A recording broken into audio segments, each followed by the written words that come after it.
waaw ñuy sant yàlla encore une fois bi ñu yàlla boole ci activité ànd dooleel Fatou Faty bi en tant que membre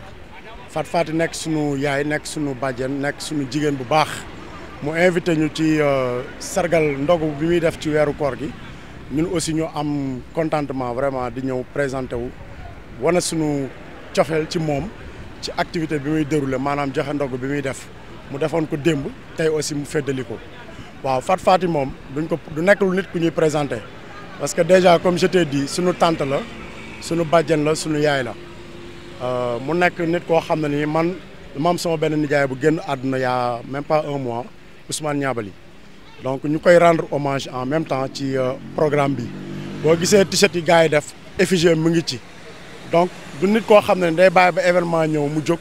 dinaan dafay soxla askan wi wala dafay def ay initiative envers des personnes du social nit la koo xam ne nii 365 jours da nga koy gis sur le terrain mu nekk koo xam ne nii voilà nit ku jar a sargal la parce que gis nañu taxawaayam ci biir quartier bi ak ci biir Mbour. waaw déjà Fatou Faty pour revenir membre la active ci sunu association ànd booloo defar coose parce que biñ koy sumb bokk na ci les premières personnes ressources yi nga xam ne nii ñoo jàppale association bi en matériel. parce que ñun dañuy yëngu ci wàllu assainissement ak wàllu social je pense que la semaine dernière on a fait une même action comme ça di joxe ndogu à l'hôpital de Mbour les images sont là ils peuvent nous témoigner donc Fatou Faty ñun ak moom daanaka mburu ak soow la ci gàttal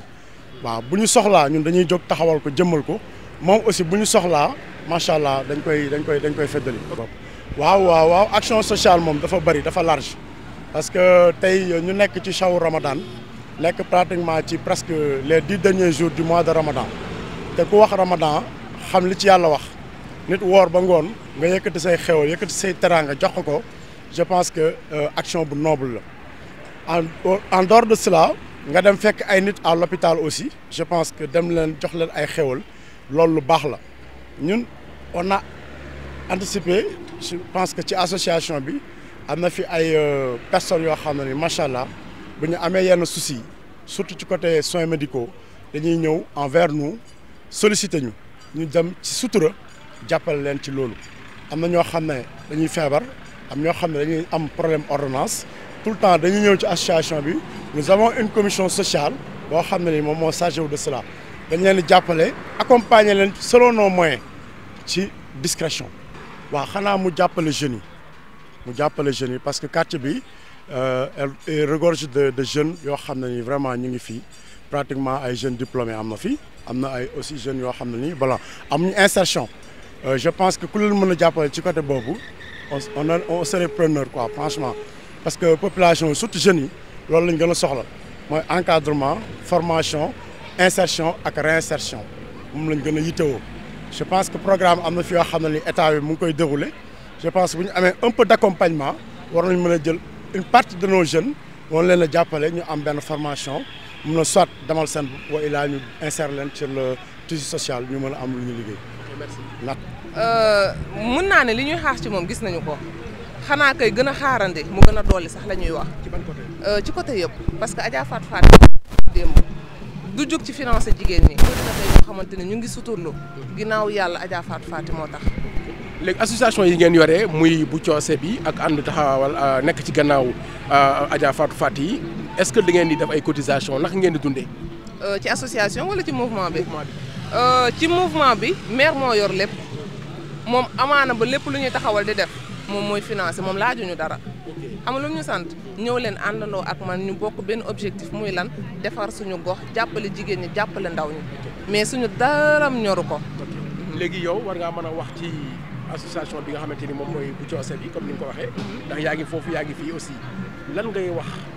waa association bu nekk ci coose pour par rapport ak seen taxawaay ci mouvement bi. association bi dañ leen di tàllalaat loxo sax lay wax leen ñu gën a mën a ñëw wuy si maire ndax maire li ko ñor mooy Mbour te maire wax naa ko démb dinaa ko waxaat tey la répétition est pédagogique maire Mbour moo ko ñor maire développement des femmes moo ko ñor maire développement wu jeunesse yi moo ko ñor te association bi dañuy xeex loolu. ñoom tey jii nii ay ndaw ñoo fa nekk ak ay mag bëgguñu benn góor wala jigéen xëy di toog ci ay kër suba ba ngoon jot di la fa fekk li leen ñor mooy defar seen koñ taal koñ yi ba nga xamante ni insécurité bi daf fi mën a jóge xaaruñu ci maire xaaruñu ci kenn léegi maire moom bi mu yëgee cause noble boobu nga xamante ne association ànd booloo dafa coose ñu ngi koy xeex dafa ñëw tàllal si leen loxo ndax moom tamit loolu daf koo ñor ngir ànd ak ñoom booloo liggéey ak ñoom rek te yàlla tax. au-delà de li ngeen def nii depuis démb di joxe ndogu yeeg yooyu lan ngeen yaakaar comme activité ni war ngeen koo mën a def pour dundal mouvement bi mais aussi turam ak li muy def gën a fës. À part ndogu bi mouvement ànd doole Fatou Faty bëri na activité yu ñuy def amaana ba ndogu bi lañ gën a officialiser sax booy seet parce que ñun chaque fin du mois dañuy réunir toog réunion xool naka lañ war a mën a def pour maire gën a am visibilité biir Mbour te yaakaar naa ne loolu ñu ngi ciy liggéey du lépp nag lañ mën a wax ndax démb bi ñu fi jógee rek am na lu ñu waxtaanee dañoo bëgg rek bu ñu xëyee ñëpp gisandoo ñoo xam ne maire ñu ci ginnaawam ñu ngi liggéey ndax Olof Ndiaye dafa ne wax tuuti jëf lu bëri ñun côté boobu la ñu mënee nag voilà. Merci beaucoup.